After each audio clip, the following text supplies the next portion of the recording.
Forum Masjid Indonesia Bersatu yang telah membantu sehingga juga bisa kita dimudahkan oleh Allah berjumpa pada maghrib yang mulia ini. Alhamdulillah Rabbil Alamin. Kalian kepada seluruh para hadirin dan hadirat, Bapak Ibu, adik-adik, abang-abang yang Allah muliakan. Maghrib ini saya mengangkat topik tema tentang masalah antara akidah dan berbakti kepada kedua orang tua. Pelajaran kita pada maghrib ini saya ingin khususkan pertama adalah kepada anak-anak.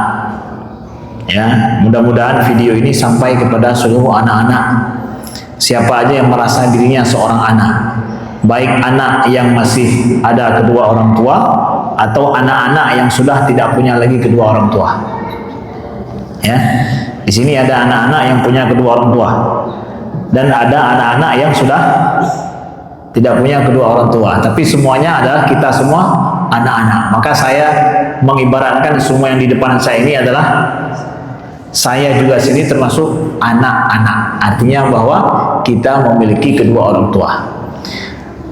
Klasifikasinya pada anak-anak yang masih punya kedua orang tua dan ini anak-anak yang sudah nggak punya kedua orang tua. Ya.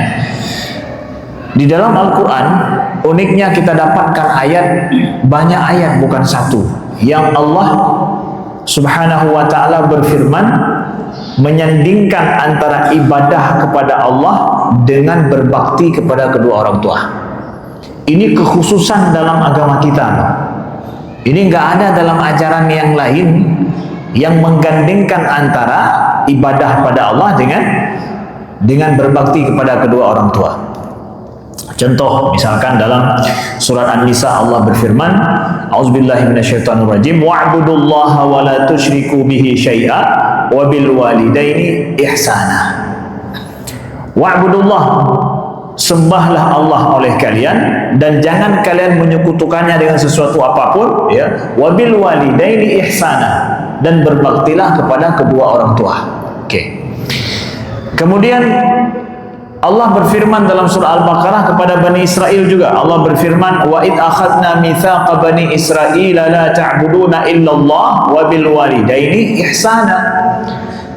Ketika kami mengambil janji dengan Bani Israel, ya, untuk tidak menyembah kecuali hanya Allah Subhanahu wa taala dan berbakti kepada kedua orang tua, berbuat baik kepada kedua orang tua. Bani Israel juga Allah perintahkan perintah yang sama. Ya. Dalam ayat yang lain juga Allah sampaikan kepada kita, wa qadha rabbuka alla ta'budu illa iyyah wa bil walidaini ihsana. Ini secara terperinci lagi dalam surah Al-Isra. Wa qadha rabbuka alla ta'budu illa iyyah. Sudah Tuhanmu telah menentukan. Ini Allah yang menentukan, ya, bukan suka-sukanya kita. Saya maunya sama orang tua saya gimana sih? Enggak, Anda nggak bisa memilih dalam hal ini. Sudah ada ketetapan Tuhan. Ya suka-suka saya lah. Kalau saya mau, ya saya dekat. Kalau nggak mau, ya saya jauh. Kalau orang tua baik sama saya, ya saya baik sama mereka. Kalau mereka nggak baik sama saya, apa urusan saya dengan orang tua? Tunggu. Anda, kita ini semua adalah anak. Anak loh. Mau orang tua kita gimana pun, ya, mau orang tua kita jahat sama kita, mau orang tua kita baik sekali sama kita, berlaku sama kita ketetapan Tuhan. Apa itu? Wa qadha rabbuka alla ta'budu illa iyyah. Tuhanmu telah menetapkan. Apa itu? Janganlah kalian menyembah kecuali hanya Allah. Kecuali hanya Dia, ya. Wabil walidaini ihsana, dan ketetapannya setelah itu apa? Berbakti kepada kedua orang tua. Bayangkan ini, disandingkan selalu, ya. Allah dan tetapkan sembahan kita nggak ada yang lain, hanya Allah loh. Ibadah, ya, akidah ibadah. Setelah itu langsung apa? Dan ditetapkan juga berbakti kepada kedua orang tua. Saya nggak mau. Kenapa? Orang tua saya itu, maaf, brengsek, Ustaz. Orang tua saya itu jahat, Ustaz. Ini ketetapan Allah loh. Apa itu? Berbakti kepada kedua orang tua.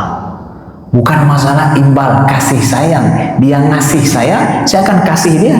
Nggak ngasih saya nggak akan ngasih sama dia. Enggak, ketetapan Tuhan bukan begitu.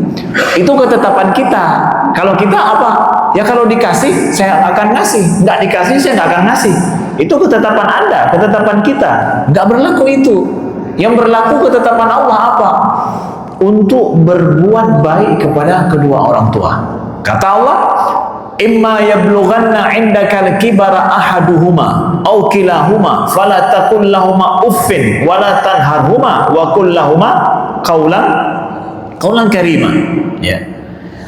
Bila kalau seandainya, kata Allah, imma yablughanna 'indaka, kalau seandainya salah seorang dari kedua orang tua itu tua renta di sisimu, au kilahuma, atau kedua-duanya sempat tua renta bersama dengan kita, dengan kamu, fala taqul lahumā uffin, janganlah engkau mengucapkan atau berkata, mengeluarkan isyarat dari mulutmu. Jangan sampai, kata Allah, kalau orang tua sudah tua renta, baik dua-duanya atau salah satu dari mereka, keluar isyarat dari mulutmu, uffin. Uffin itu dalam bahasa Indonesia atau bahasa Melayu, saya membahasakannya dengan itu. Jangan sampai keluar begitu. Seorang anak diminta sama orang tuanya atau di depan orang tuanya, dia nggak ada ucap apa, nggak ada nyahut pun. Cuma apa yang keluar dari mulutnya? Bahasa Acehnya meceng. Ya, bahasa Acehnya meceng, keluarnya kata sakit nggak itu? Ada orang teman, bukan anak ya, bukan orang tua dengan anak, tapi teman aja. Kita minta tolong, tapi dia jawab apa? Responnya apa? Saya menerjemahkan ini ya dalam bahasa kita, tapi kalau orang Arab lain lagi. Orang Arab kalau dengar mereka ngomong itu bukan sakit hati, bukan nggak suka, bukan. Itu mereka menyanggah, bukan begitu. Misalkan kita baca Quran dengan guru-guru, kalau punya guru-guru dari Arab ya, dari Arab, punya syekh dari Arab, kita baca store hafalan Quran atau store tahsin di depan dia, kalau kemudian ada bacaan yang tidak pas, dia bilang, itu bukan sakit hati dia bilang, no, bukan, coba, salah itu. Dia sedang membuat sebuah isyarat untuk berhenti. Itu nggak sakit hati, orang itu nggak sakit hati. Tapi kalau orang Melayu bilang itu sakit hati, maka beda budaya. Maka saya katakan dalam budaya Melayu Indonesia, mungkin nggak tahu juga kalau orang Jawa seperti itu, saya tidak tahu. Apa yang orang Jawa seperti itu juga? Kalau keluarin kata itu sakit hati, ada orang Jawa gimana? Ada gitu? Sama juga, sama. Ya berarti sama lah. Indonesia secara umum kita katakan. Tapi orang Arab enggak ya. Kita kalau jumpa sama orang Arab ngomong sama kita bentar-bentar gitu, kita suka, kenapa dia marah ya? Kayaknya kayak budaya mereka lain sama kita. Maka Allah sampaikan bahwa fala taqul lahumā uffin, jangan sampai keluar isyarat dari mulutmu itu kata-kata atau apapun berupa uffin itu. Wala tanharhuma, dan jangan menghardi mereka. Ya. Wala tanharhuma wa qul lahumā qawlan karima, dan ucapkanlah bagi mereka perkataan yang mulia. Oke? Perkataan yang mulia. Sedetil itu Allah berfirman loh, berbakti kepada kedua orang tua. Allah fokuskan, ajarkan kita kapan? Saat kedua orang tua itu dalam keadaan tua renta. Pada saat kedua orang tua kita itu butuh sangat sama kita selaku anaknya. Pada saat itu jangan sakit hati sama orang tua, ya. Jangan menghardik kedua orang tua, ya. Tapi apa? Ucapkan perkataan yang mulia, yang baik, menyenangkan hati. Makanya para ulama bilang, kalau orang tua di depan kita meminta sesuatu sama kita, wajah kita itu nggak boleh berubah muram, nggak boleh wajah kita nampak nggak suka sama orang tua, walaupun permintaannya nggak bisa kita penuhi. Jangan. Itu masuk dalam qaulan karimah juga, perkataan yang mulia. Wajah face kita itu di depan orang tua nggak boleh merasa bahwa orang tua kita menolak permintaannya, nggak suka sama orang tua kita. Sampai segitunya aturan Al-Quran, akhlak Al-Quran dengan orang tua. Kenapa? Sejajar antara ibadah kepada Allah, berbakti kepada orang tua, kewajibannya disejajarkan dalam agama kita loh. Nggak main-main. Ini kekhususan agama kita. Kalau di barat mungkin bapak juga tahu bagaimana ya. Ada nursis yang kerja di beberapa panti jompo saya jumpai di Kanada ya. Mereka bilang bahwa anak ketika orang tuanya sudah mulai ya nggak bisa dia urus sendiri karena dia ada tugas kerja sendiri, sibuk, dia bawa orang tuanya ke panti jompo.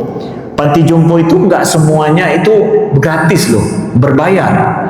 Jadi anaknya ini bayar dan kasih tahu sama panti jompo itu bahwa kalau ada apa-apa dengan orang tua saya ini, jangan telepon saya akan kirim nomor rekening. Kalau itu selesaikan saja, ya, jangan lagi menghubungi saya. Dia bawa ke panti jompo, selesaikan urusan, udah perpisahan dia dengan orang tuanya. Padahal kata nursis yang menjaga panti jompo itu, setiap saat orang tuanya itu tanya anaknya di mana, minta ngomong sebentar aja. Tapi anaknya sudah bilang, jangan pernah telepon saya lagi. Kalau perlu kepada itu setiap bulan saya kirim. Ya, sudah tanda tangan dia selesai, berpisah dengan anak. Orang tua nggak bisa menuntut hak. Ya, kenapa? Ya sudah begitu, anaknya maunya seperti itu, dan negara melindungi hak si anak juga untuk tidak boleh ditelepon sama orang tuanya. Itu hukum negara di sana. Tapi kalau kita dalam agama kita nggak bisa.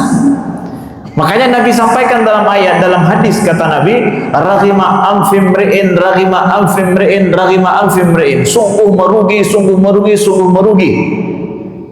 Ya, kata Nabi SAW 3 kali kata Nabi. Qalu man ya Rasulullah? Siapa ya Rasulullah? Ya, kata Nabi, man adraka abawaihi ahaduhuma aw kilahuma thumma lam yudkhilahul jannah. Mereka yang mendapatkan kedua orang tuanya itu tua renta di sisi mereka, atau salah satu daripada orang tuanya tua di sisi mereka, tapi mereka enggak dapat surga, kata Nabi. Persepsi dan keyakinan agama kita tentang masalah berbakti kepada kedua orang tua beda dengan agama lain dan beda dengan budaya lain. Ini bagian penting dari agama. Setelah ibadah lah langsung berbakti dengan kedua orang tua. Dia adalah pintu surganya kita. Makanya kata Nabi, sungguh merugi sekali orang yang udah dapat dua orang tuanya tua di sisinya tapi dia nggak dapat surga.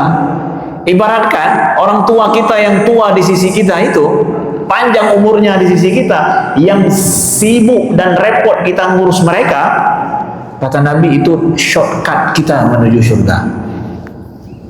Ya, orang yang nggak punya kedua orang tua, kadang dia mutar sana sini cari jalan ke surga loh.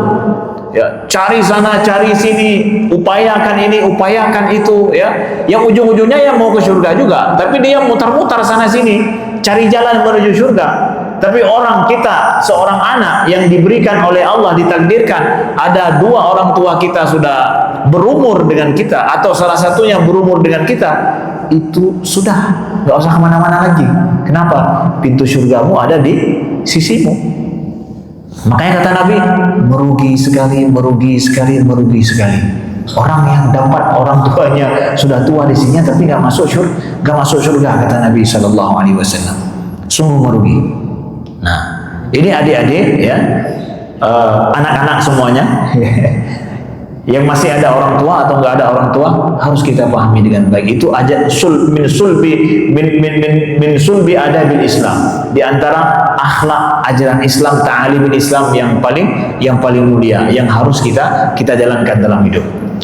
Jadi Ustaz, kalau seandainya kedua orang tua kita, ya kita kan nggak mampu juga lah meladeni kedua orang tua kita, ya. Artinya bahwa ya ada orang tua semakin tua kan permintaannya macam-macam. Kita nggak mampu juga untuk memenuhi semua permintaan kedua orang tua kita. Bapak Ibu, adab kita dengan orang tua satu hal, memenuhi kemauan mereka satu hal yang lain. Bukan bermakna bahwa ketika kita berbakti pada kedua orang tua penuhi semua yang diinginkan, enggak juga. Ada juga loh perintah orang tua, permintaan orang tua yang enggak sesuai, enggak masuk akal, enggak logis, enggak realistis, enggak bisa dipenuhi. Bisa, tetapi bukan bermakna ketika permintaan orang tua kita tidak bisa dipenuhi maka kita boleh membenci mereka. Tidak, ya. Contoh kasus misalkan, ini contoh kasus dalam surah Luqman langsung, ya. Ini kasus ceritanya dengan seorang sahabat bernama Sa'ad bin Abi Waqqas. Sa'ad bin Abi Waqqas, beliau termasuk orang yang paling cepat masuk Islam loh. Di Mekah cepat masuk Islam, ya. Beliau masuk Islam di Mekah, orang tua beliau nggak terima kalau beliau itu masuk Islam masih muda, udah masuk Islam, nggak ngomong sama orang tua, udah memilih jalan mengikut Nabi Muhammad SAW. Maka ketika diketahui oleh ibunda beliau masuk Islam, ya, ibunda beliau protesnya nggak tanggung-tanggung, sampai mogok, nggak makan, nggak tidur, nggak mandi. Dan ibundanya beliau bilang bahwa ibunda Sa'ad bilang bahwa, wahai Sa'ad, kalau engkau nggak keluar dari Islam maka aku nggak akan makan, nggak tidur, dan juga nggak mandi. Biarkan aku sakit dan aku mati gara-gara itu, biar semua orang ngomong nanti Sa'ad telah membunuh ibunya, biar engkau malu seumur hidup. Gimana tuh? Buah si malakama enggak? Ya, pertahankan iman mati ibu, hidupkan ibu hilang iman. Mau ibu bertahan hidup, hilang iman kita, ya, keluar dari Islam. Pertahankan Islam, mati ibu. Inilah buah si malakamanya ini, ya. Di sini Sa'ad bin Abi Waqqas datang menjumpai Nabi SAW, ya, menjumpai Nabi dan mengadu kepada Rasulullah, ya Rasulullah, ibundaku begini ya Rasulullah, ya. Turun ayat dalam surah Luqman, wa in jahadaka ala an tusyrika bima laysa laka bi ilmun fala tuti'huma wa sahibhuma fid dunya ma'rufa. Kalau seandainya kedua orang tuamu, ya, jahadaka, ya, ala an tusyrika bi ma laysa laka bi, untuk menyekutukanku dengan sesuatu apapun, kata Allah, menyekutukanku dengan sesuatu yang lain, fala tuti'huma, jangan patuh pada kedua orang tuamu itu. Tegas dari ayat, turun ayat, ya, dengan kasus Sa'ad bin Abi Waqqas ini, bahwa apa? Kalau kedua orang tuamu memaksamu untuk kafir terhadapku, jangan ikuti. Terus kalau kita nggak mau penuhi permintaan orang tua, ya biarin aja lah, biar di situ. Saya nggak mau apa yang diperintahkan. No, nggak gitu. Apa kata Allah? Wasahibhuma fid dunya ma'rufa. Tapi engkau bersamai kedua orang tuamu dengan cara yang baik selama masih di dunia. Nah, itu dia. Kadang anak-anak ini, kita selaku anak-anak merasa ketika jengkel sama orang tua sudah punya alasan untuk membenci orang tua. Ketika orang tua menyuruh yang bukan-bukan, sudah punya alasan untuk ninggalin orang tua. Enggak, Islam bukan begitu. Masalah memenuhi permintaan orang tua satu hal, masalah beradab sama orang tua hal yang lain. Saya boleh beradab sama orang tua walau nggak memenuhi apa yang diinginkan. Beradab saya harus. Nah, itu dia kata Allah, wasahibhuma fid dunya ma'rufa, tapi di dunia, selama masih di dunia, bersamai orang tuamu dengan cara yang baik. Dengan itu Sa'ad bin Abi Waqqas dapat pedoman, dan kita juga dapat pedoman hari ini. Akhirnya Sa'ad bin Abi Waqqas membersamai orang tua beliau. Gara-gara mogok, akhirnya ibunda beliau sakit kan, nggak makan, nggak tidur. Ya, kemudian nggak mandi. Masa itu orang nggak mandi itu aib gitu juga, ya. Kalau kita sekarang nggak aib lagi kalau nggak mandi kan. Yang penting ada apa? Minyak wanginya kencang, nggak apa-apa, ya. Nggak mandi pun nggak masalah. Zaman itu nggak mandi itu aib, ya, Arab panas gitu ya. Orang nggak mandi langsung ketahuan kan. Walaupun airnya sulit. sakit ibunda beliau, ya, gara-gara itu, ya, tapi ditemenin sama Sa'ad bin Abi Waqqas. Makan nggak mau, tetap dihidangkan, ya, terus begitu, ya, sakit kemudian dijaga dengan baik, peduli dengan baik. Walaupun orang tua beliau minta beliau keluar dari Islam, beliau nggak keluar dari Islam. Orang tuanya sakit, tetap dijaga. Nah, itu dia bedakan antara memenuhi kemauan orang tua dengan beradab dengan kedua orang tua. Itu harus dipisahkan, loh. Itu adabnya dalam Islam. Sampai akhirnya ibunda beliau sudah sakitnya parah. Sa'ad bin Abi Waqqas bilang, ya, kalau ketika beliau lihat ibunda beliau sudah sakit ini betul-betulan beliau ini nggak mau dengar, beliau nggak mau patuh sama permintaan Sa'ad juga. Beliau bilang bahwa, wahai ibunda, andai kata engkau punya 100 nyawa, Sa'ad bilang nih, wahai ibunda, kalau seandainya engkau punya 100 nyawa dan nyawamu itu satu-satu keluar di depanku, aku nggak akan keluar dari Islam ini. Wahai ibunda, kalau seandainya engkau punya 100 nyawa, lalu nyawamu ini keluar di depanku satu-satu, ya, semenit satu keluar sampai habis, aku nggak akan keluar dari Islam. Apalagi engkau punya hanya 1 nyawa. Terkejut ibunda beliau, langsung bangun, ambil air, minum terus, ya, makan minum, nggak jadi sakit lagi beliau, ya. Begitu tahu, begitu kuatnya kuatnya pendirian anaknya. Ya, beradab, tetap beradab, walau kita nggak memenuhi kemauan orang tua, karena itu tidak benar. Nah, itu dia. Ini anak-anak, selaku anak-anak kita harus paham begitu.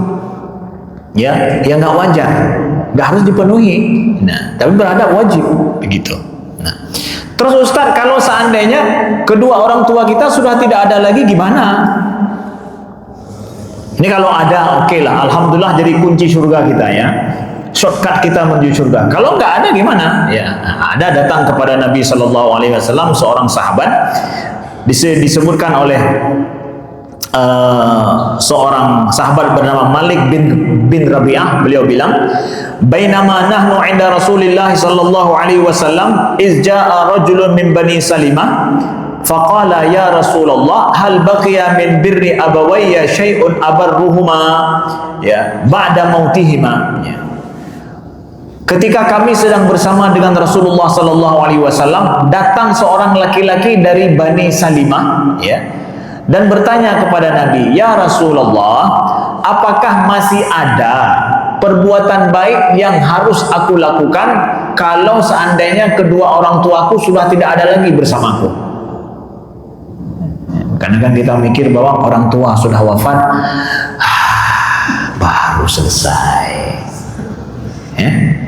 Makanya nggak semua ada anak-anak bersedih orang tuanya wafat, ada merasa menghela nafas, ya? Udah selesai. Seakan-akan berbakti kepada orang tua sudah selesai. Saya merasa lega. Sudah, saya berbuat baik sama orang tua saya, sudah ini. Tunggu, Pak. Orang tua sudah meninggal. Nih, dengarkan ya. Apakah masih ada kewajibanku kepada kedua orang tuaku setelah mereka tidak ada lagi? Ya. Ya. Faqala Nabi sallallahu alaihi wasallam, "Na'am." Iya. Masih ada, kata Nabi. Naam, ya. Apa itu ya Rasulullah? Pertama kata Nabi, as-salatu alaihima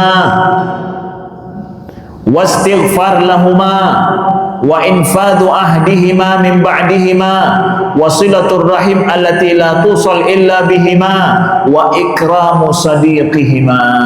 5 kewajiban kita kalau kita jadi anak orang tua kita sudah tidak ada. Maka saya katakan tadi, ya Pak, kita bicara pada anak-anak nih. Ada anak-anak yang masih punya 2 orang tua dan ada anak-anak yang udah nggak punya 2 orang tua. Ya, ada di sini anak-anak kedua macam ini, ada kan semua kan? Walaupun kita sudah punya cucu, tapi kita masih seorang anak yang udah nggak punya kedua orang tua nih. Ya. Maka kewajiban kita, kata Nabi, apa? Ada 5. Yang pertama, as-salatu alaihima, doakan selalu orang tua kita itu. Doakan selalu orang tua kita, ya. Kata Imam Asy-Sya'bi, berapa kali kita doakan orang tua kita dalam satu hari? Paling kurang 5 kali. Paling kurang berapa? 5 kali. Kenapa 5 kali? Karena Allah berfirman, wa'budullaha wa la tusyriku bihi syai'a wa bil walidaini ihsana. Menyembahlah kepada Allah, jangan menyekutukan dengan suatu apapun. Beribadah kita paling kurang dalam sehari berapa kali? 5 kali kita sholatkan. Setelah itu berbakti pada orang tua. Sekurang-kurang bakti pada orang tua adalah berdoa. Maka sekurang-kurang doa kita pada kedua orang tua kita apa? Doa kita itu paling kurang 5 kali, adik-adik. Setelah sholat, doakan kedua orang tua. Kalau belum wafat, Ustaz, doakan juga. Bukan jangan nunggu wafat dulu doain, bukan. Yang doa pada orang tua tetap kapan aja, nggak bersama kita ataupun sudah wafat sekalipun, doa mesti. Itu kewajiban kita selaku anak pada orang tua, walau orang tua sudah tidak ada lagi. Nah, as-salatu alaihima wastighfar lahuma, minta ampun pada orang tua, pada Allah terhadap dosa-dosa orang tua kita. Ya, Allahumma ighfir lahu warhamhu wa'afi wa'fu anhu wa akrim nuzulahu. Kita doakan orang tua kita itu. Ya, minta diampuni dosa-dosanya, dibersihkan daripada dosa-dosa seperti supaya menjadi dia itu bersih dosanya seperti kain putih, seperti salju, ya, disucikan oleh Allah, dimandikan dia, disucikan seperti bening dan bersih seperti salju. Begitu kita doakan seperti doa Nabi SAW, minta ampun pada terhadap dosa orang tua kita. Itu kewajiban kita, ya. Kemudian kata Nabi, wa infadhi ahdihima, merealisasikan janji-janji orang tua kita yang belum kesampaian, atau harapan-harapan orang tua kita yang belum kesampaian. Nah, kita nih yang diberikan oleh Allah umur selaku anak, ya. Ketika orang tua kita masih ada, orang tua kita cerita sama kita. Ya, kalau dia ada amal-amal soleh atau kebaikan-kebaikan yang mereka harapkan mereka lakukan dalam hidup, tapi sudah dipanggil sama Allah, gak sempat mereka mewujudkan itu. Dan kita tahu dari cerita orang tua kita itu, dia mengharapkan ini. Maka amal soleh kita, bakti kita pada orang tua kita berusaha untuk mewujudkan harapan orang tua kita. Ada harapan orang tua kita sama orang lain, atau harapan orang tua kita sama kita. Ya, orang tua kita mengharapkan dulu, saya itu rajin ke masjid, tapi belum saya wujudkan. Rajin ke masjid. Orang tua saya dulu masa dia hidup, dia ingin membantu anak-anak yatim, contoh misalkan, ya, tapi dia nggak mampu. Saya punya kemampuan, saya wujudkan impian orang tua saya itu, harapan orang tua itu. Atau mungkin janji-janji dia sama teman-temannya, apa janjinya? Nggak mampu dia tepati, belum tepati, saya selaku anaknya, saya akan mewujudkan itu. Itu bakti kita sama orang tua kita. Ya, kalau orang tua kita sudah tidak ada lagi, Bapak Ibu yang dimuliakan Allah, ingat itu. Masa kecil kita orang tua kita cerita apa? Masa kecil orang tua kita itu punya impian apa? Punya harapan apa? Untuk apa juga kita selaku anaknya yang masih berjalan di atas muka darah dari orang tua kita, ya, yang masih berjalan-jalan di muka bumi ini, tapi kita nggak menjadi penerus daripada niat baik orang tua kita. Untuk apa juga? Nah, begitulah Islam. Nabi mengajarkan kita, ya. Wasilaturrahim allati la tusal illa bihima. Kemudian yang keempat apa? Sambung silaturahim dengan orang-orang yang berhubungan dengan orang tua kita, yang kalau bukan orang tua kita mungkin kita nggak nyambung sama mereka. Siapa itu? Itulah kerabat-kerabat kita, ya, kerabat-kerabat daripada orang tua kita, ya, baik dari pihak ayah atau dari pihak ibu. Maka nggak tepat, Bapak Ibu yang dimuliakan Allah, ada sebahagian orang tanya, Bapak masih pulang kampung sekarang? Enggak lagi, karena apa? Orang tua saya sudah tidak ada. Enggak pulang kampung lagi? Enggak, mama sudah tidak ada, ayah juga sudah tidak ada. Terus kerabat mama dan ibu, mama dan ayah masih ada, tetap pulang kampung. tetap silaturahim dengan mereka. Kenapa?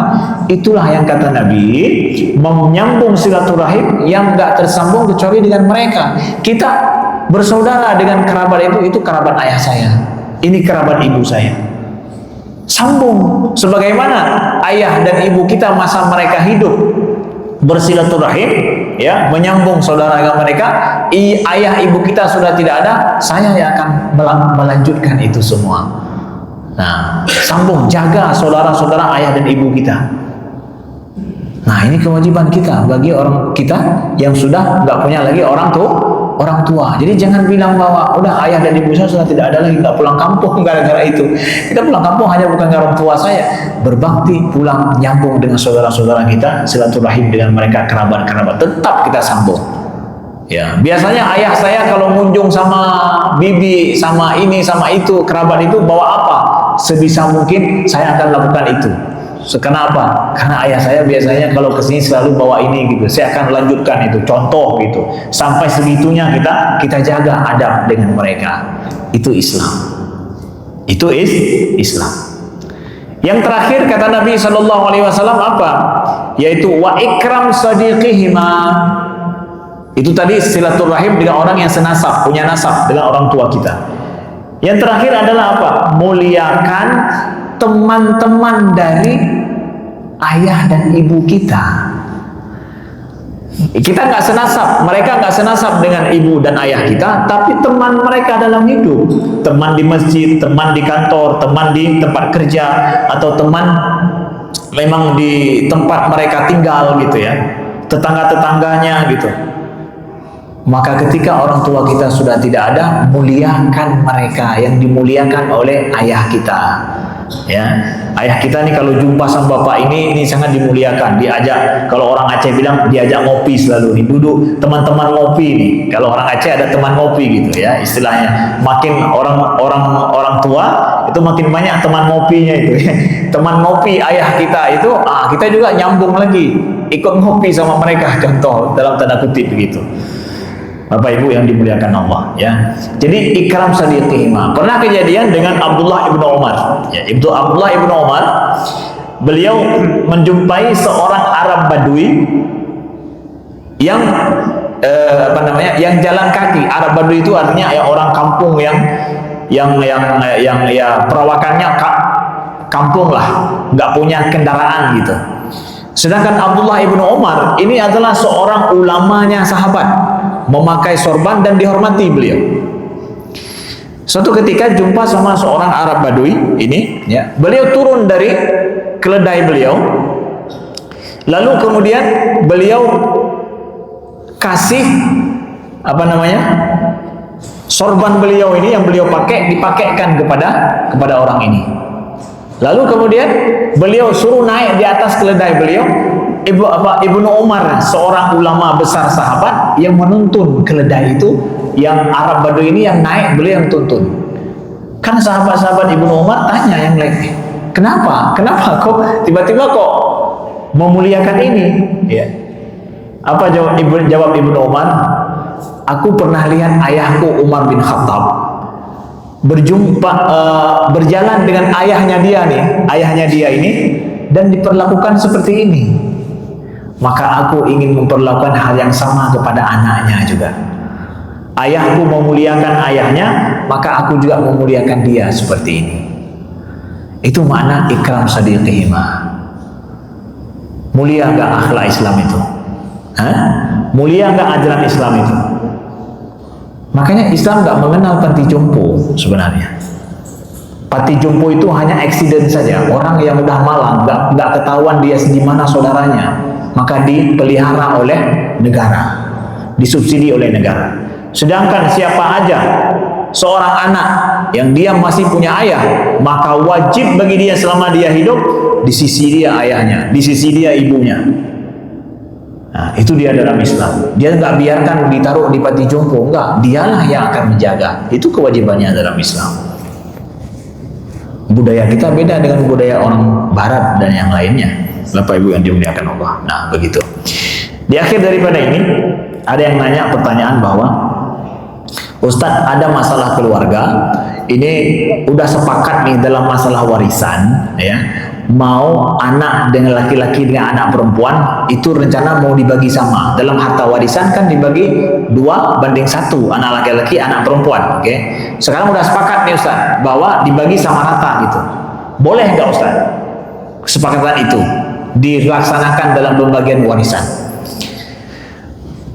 Pembagiannya tetap dibagi 2:1, satu bagian untuk anak perempuan, 2 bagian untuk anak laki-laki. Tapi setelah itu anak laki-laki dah dapat nih, jatah saya segini ya, ya, saya akan ambil jatah saya kasih untuk adik saya. Laki-laki harus paham dulu, dia jatahnya segini ya, saya udah dapat, oh segini jatah saya ya, ya, sekarang saya yang segini saya kasih untuk adik saya. Biar adik ini paham kalau itu dikasih sama abangnya gitu. Jangan merasa emang ini hak saya loh, sama kok sama abang hak saya, sama dengan adik hak saya. Enggak, anak perempuan kamu dapat banyak juga kok, itu pemberian dari abang saya. Biar ada dalam hidup merasa berbuat baik kepada abangnya, misalnya yang laki-laki. Jangan merasa emang saya dapat segini kok, emangnya ada apa? Enggak, tetap jatahin anak laki-laki berapa, setelah itu ngasih untuk adiknya supaya dapat sama, silahkan. Berarti itu ngasih jatah, apa, dari jatah saya ngasih, silahkan, gak ada masalah. Yang hukum Allah tetap kita lanjutkan sehingga semua masing-masing mengetahui haknya. Nah, setelah itu ngasih sama adik, ya terserah ngasih berapa gitu, bahkan mau ngasih banyak juga nggak ada masalah setelah tahu haknya gitu. Saya tahu hak saya berapa, saya mau ngasih adik saya ini kebetulan kawin, setelah kawin musibah dengan suami dia macam-macam, sedangkan kita punya kelebihan, ya udah saya ambil setengah jatah saya itu untuk adik semua. Nggak masalah, silahkan. Tapi jangan nampak dari awal kita nggak usah pakai hukum Quran, langsung aja gitu. Itu ngangkangin dan melangkahi gitu. Itu secara adabnya nggak benar gitu. Wallahu a'lam. Baik. Ada waktu? Masih ada waktu? Ya, 3 menit lagi. Silakan, ada pertanyaan? Masalah berbakti pada orang tua, silakan. Yang mau bertanya atau hal yang lain.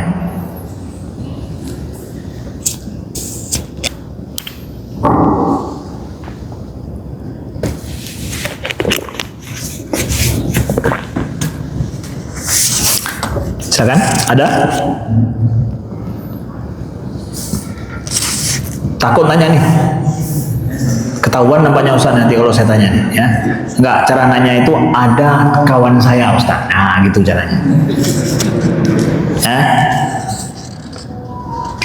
Gimana, ada?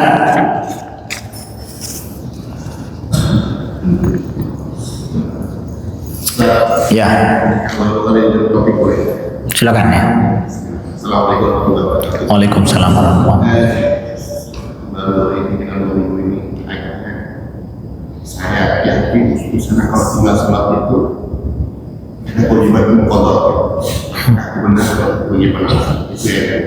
Baik. Apa maksudnya kan ada? Ya, baik. Kalau saya meninggalkan sholat, apakah saya qadha sholat itu? Iya. Sholat-sholat yang dulu masa kita tinggalkan dulu, masa kita jahil nggak paham ataupun kita kurang sadar, apakah sekarang saya qadha sholat?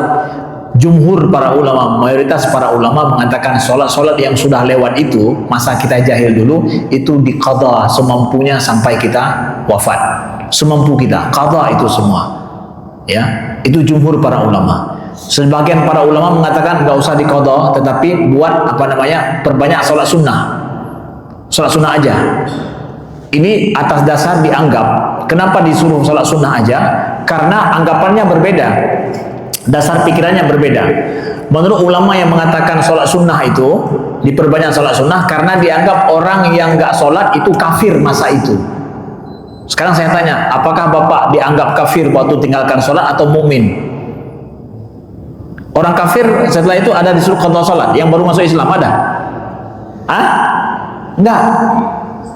Tapi kalau saya menganggap saya mukmin masa itu, ya berarti saya utang dong, berarti saya ngutang sholat sama Allah. Ya udah saya bayar sekarang. Kalau menganggap enggak ngutang, berarti saya dulu, saya itu mualaf. Dulunya saya kafir. Karena ya itu beda dua pendapat. Maka mayoritas Imam Syafi'i, Imam Malik, Imam Abu Hanifah berpendapat bahwa solat yang ditinggalkan dulu itu ya masa kita jahil itu, saya mukmin masa itu, cuma malas salat aja sih, kurang ini sih untuk solat, maka saya ngutang sama Allah, maka saya qadha semampu saya sekarang. Gitu, itu aja. Insya Allah mudah-mudahan Allah terima ya, dan jadikan itu taubat kita pada Allah. Menangislah kita terhadap dosa-dosa kita meninggalkan sholat itu, karena itu dosa besar ya, dan kita taubat kepada Allah, janji sama Allah saya nggak akan tinggalkan itu ya Allah lagi, dan apa yang sudah berlewat itu saya akan qadha semampu saya terus menerus masa saya hidup gitu. Insya Allah mudah-mudahan Allah terima ibadah kita. Aku qouli hadza wa astaghfirullah li wa lakum, subhanakallahumma wa bihamdika asyhadu an la ilaha illa anta astaghfiruka wa atubu ilaika. Wassalamu alaikum warahmatullahi wabarakatuh.